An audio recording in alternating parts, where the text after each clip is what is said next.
আমরা সবাই মন্দিরে যাই, ঈশ্বরের সামনে হাত জড়ো করে বসি আর নিজের ইচ্ছে প্রকাশ করি।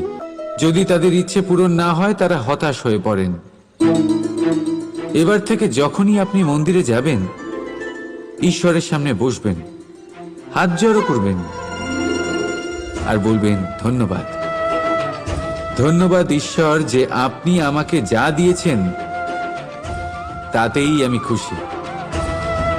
শুধু আমাকে পথ দেখাবেন যে কিভাবে আমি নিজের কর্মের দ্বারা, শুধু আমার কর্মের দ্বারা সেই সব পেতে পারি যা আমি চাই। ঈশ্বরের থেকে শুধু চাইতে গেলে তাহলে ঈশ্বরের কাছে নিজেকে অনেক ছোট মনে হবে। কিন্তু যদি নিজের কর্ম করে তারপর ঈশ্বরকে ধন্যবাদ জানান, তাহলে সঠিক রূপে আপনি ঈশ্বর লাভ করবেন।